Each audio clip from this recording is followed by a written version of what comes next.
నమస్కారం MCN news కి స్వాగతం. ఈనాటి ముఖ్యాంశాలు. సో ఎస్ఐఆర్ సంబంధించి 10 AM డేటా చూస్తే మన జిల్లాలో 91%, అప్పుడు మీరు 80%, అప్పుడు 80%లో ఉన్నాము. ఇప్పుడు ఈ రోజుకి ఫర్టిలైజర్ సంబంధించి ఇంపార్టెంట్ ఇన్ఫర్మేషన్ ఇవ్వడానికి కోసం, అవేర్నెస్ క్రియేట్ చేయడానికి కోసం ఈ ప్రెస్ కాన్ఫరెన్స్ పిలవడం జరిగింది. ముఖ్యంగా ప్రభుత్వం నుంచి గత ఒక సంవత్సరం సుమారుగా సో ఎస్ఐఆర్ సంబంధించి 10 AM డేటా చూస్తే మన జిల్లాలో 91%, అప్పుడు మీరు 80%, అప్పుడు 80%లో ఉన్నాము. ఇప్పుడు ఈ రోజుకి 91% చేయడం జరిగింది. సుమారుగా 13,40,126 ఎలక్టర్స్ ఉంటే 13,40,126 ఓటర్స్ ఉంటే 11,39,840 ఓటర్స్ డిజిటైజేషన్, ఈ ప్రాసెస్ డిజిటైజేషన్ కంప్లీట్ చేయడం జరిగింది. ఈ డిజిటైజేషన్ పర్సంటేజ్ 85%. అంటే 85% ఓటర్స్ ఇమీడియట్గా వచ్చేసారు. కానీ ఇంకా 5%, 80% ప్లస్ 5, ఇంకా 5%, సుమారుగా 69,000 ఓటర్స్ దొరకట్లేదు. 69 ఓటర్స్ ఇప్పటి వరకు డిజిటైజ్ చేయలేకపోయాము. ఈ 69 ఓటర్స్లో చూస్తే డెత్ కూడా జరిగినాయి. వాళ్ళు వేరే చోట కూడా ఎన్రోల్ అయ్యారు. ఆ కేటగిరీ కూడా important category. Take an example, ఇప్పటి వరకు 28,000 వరకు డెత్స్ ఉన్నాయి. ఈ 69,000లో 28,000 డెత్స్,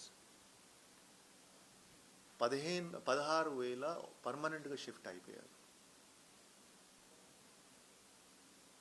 10,000 ఆల్రెడీ ఎన్రోల్ అయిపోయారు వేరే చోట. తిరుపతిలో ఎన్రోల్ ఉండొచ్చు, ఒంగోలులో ఎన్రోల్ ఉండొచ్చు. తర్వాత 3,000 ఓటర్స్కి అసలు మనకి తెలియదు, అబ్సెంట్గానే ఉన్నారు. ఫోన్ నంబర్ కానీ కాంటాక్ట్ చేస్తే లేదు, అక్కడికి వెళ్తే లాక్డ్ హౌసెస్ ఉన్నాయి. సో ఈ నంబర్ ప్రతిరోజు అప్డేట్ అవుతుంది. ఇంకొక మన దగ్గర 2 రోజులు ఉన్నాయి. నిన్న నేను చెప్పాము 1,00,000 వరకు దొరకపోవచ్చు. 1,00,000లో 70,000 వరకు ఇప్పుడు ఇమీడియట్గా ఆన్లైన్లో కూడా అప్డేట్ చేసేసాము. సో 91% చేయడం జరిగింది. ఇప్పుడు 9% ఉంది. ఈ 9% కూడా ఈరోజు రేపు అయిపోతుంది. నేను మళ్ళీ మీ ద్వారా ప్రతి ఒక్క ఎలక్టర్కి నేను రిక్వెస్ట్ చేస్తున్నాను, ఈ ఎస్ఐఆర్ ఫామ్ అంటే మీరు వస్తే, మీరు సంతకం పెడితే ఆర్ మీ ఫ్యామిలీ మెంబర్స్ సంతకం పెడితేనే డిజిటైజేషన్ అవుతుంది. సో మీరు ఖచ్చితంగా కొంచెం చూసుకోవాలి. బికాజ్ ఇప్పుడు 2 రోజులు మాత్రమే ఉన్నాయి. సో దయచేసి మీరు బిఎల్ కాంటాక్ట్ చేసి ఈఏ ఫామ్ ఫిల్ చేసి మీరు ఈ విషయం గురించి గుర్తు చేస్తే మీ ఓట్ డ్రాఫ్ట్ లిస్ట్లో వస్తుంది, లేకపోతే మీ ఓట్ డ్రాఫ్ట్ లిస్ట్లో రాదు. ఓకే, సో మళ్ళీ ఒక ప్రెస్ బులెటిన్ రిలీజ్ చేస్తాము. 13, 14 కూడా ఒక ప్రెస్ బులెటిన్ రిలీజ్ చేస్తాను. 15 కూడా చేస్తాను.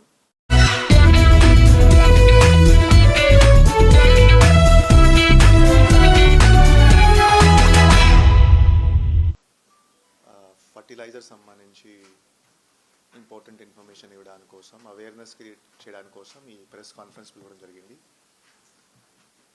ముఖ్యంగా ప్రభుత్వం నుంచి గత ఒక సంవత్సరం సుమారుగా వాళ్ళు ఒక కొత్త సిస్టమ్స్ మీద పనిచేశారు. సో ఆ సిస్టమ్ అంటే ఎట్లా ఉంటుంది, ఫర్టిలైజర్ అవైలబిలిటీ కరెక్ట్గా అవైలబుల్ చేయాలి. ఒకటి, ఫర్టిలైజర్ అవైలబిలిటీ ప్రతి చోట చేయాలి. రెండోది, తర్వాత ఎవరెవరు ఫర్టిలైజర్ తీసుకుంటున్నారు ప్రతి ఒక్క మనిషికి కరెక్ట్ రికార్డ్ ఏర్పాటు చేయాలి. మూడోది, ప్లస్ 4 మిస్యూజ్ ప్రివెంట్ చేయాలి. సో ఈ 4 ఆబ్జెక్టివ్స్తో ఒక ఏపీ ఏఐఎంఎస్ సిస్టమ్ గత ఒక 2 నెలల నుంచి ప్రారంభించడం జరిగింది. సో ఈ ఏపీ ఏఐఎంఎస్ సిస్టమ్ అంటే ఏమిటి, దాట్ ప్రతి ఒక్క రైతులకి ఈ పంట బట్టి ఒక కోటా ఫిక్స్ చేయడం జరుగుతుంది. ఆ కోట బట్టి మీరు ఆ సీజన్లో ఎప్పుడైనా మీరు ఆ క్వాంటిటీ తీసుకోవచ్చు. సపోజ్ నేను ఒక ఫోడర్ నేను ఉత్పత్తి చేస్తున్నాను, నాకు 1 ఏకర్ భూమి ఉంది. సో నాకు 3 బ్యాగ్స్ వరకు ఎలిజిబిలిటీ. ఈ 3 బ్యాగ్స్ నేను ఎప్పుడైనా తీసుకోవచ్చు. అంటే ఇప్పుడు కూడా తీసుకోవచ్చు. ఇప్పుడు నేను ఒక బ్యాగ్ తీసుకోవచ్చు, 1 నెల తర్వాత ఇంకొక బ్యాగ్ తీసుకోవచ్చు, ఇంకొక నెల తర్వాత ఇంకొక బ్యాగ్ తీసుకోవచ్చు. సో ఒక రైతులకి కాన్ఫిడెన్స్ క్రియేట్ చేయడానికి కోసం అంటే ఇది మీ కోట, ఇది సైంటిఫిక్గా మనం కనుక్కుంటున్నాము దట్ మీకు ఇది అవసరం ఉంటుంది, మీరు ఇప్పుడు తీసుకోవచ్చు, రేపు తీసుకోవచ్చు, 1 నెల తర్వాత తీసుకోవచ్చు. సో ఈ సిస్టంలో ఏమవుతుంది, ఈ పంట డేటాతో ఇంటిగ్రేట్ చేసి ఓటీపీ ద్వారా కానీ బయోమెట్రిక్ ద్వారా కానీ ఒక ఫార్మర్స్ అథెంటికేట్ చేస్తారు. ఫార్మర్స్ ఒక చోట తీసుకుంటే వేరే చోట తీసుకోవడానికి వీలు ఉండదు. టేక్ అన్ ఎగ్జాంపుల్, గత సంవత్సరం చూస్తే కొంతమంది ఫార్మర్స్ పెద్ద పంజాని నుంచి పలంనేరు నుంచి పొంగనూరుకి వెళ్తారు, అక్కడ నుంచి ఫర్టిలైజర్ తీసుకుంటారు, మళ్ళీ పెద్ద పంజానీలో పలంనేరులో అవైలబుల్ ఉంటే అప్పుడు కూడా తీసుకుంటారు. అప్పుడు ఏమవుతుంది, చిన్న రైతులకి కౌలు రైతులకి ఫర్టిలైజర్ అవైలబిలిటీ ఉండదు, షార్టేజ్ ఉంటుంది. బట్ ఇప్పుడు ఈ సిస్టంలో ఏమవుతుంది, ప్రతి ఒక్క ఫార్మర్ ఒక అకౌంట్ ఒక కోటా ఫిక్స్ చేస్తున్నాను ముందు నుంచి. ఆ కోటా ఫిక్స్ చేస్తే ప్రతి ఒక్క వ్యక్తికి ఒకసారి అవైలబిలిటీ ఉంటుంది. సో ఈ సిస్టంలో కొంచెం ఇంకా ఇంప్రూవ్డ్ సిస్టమ్. ఇది ఫస్ట్ పాయింట్.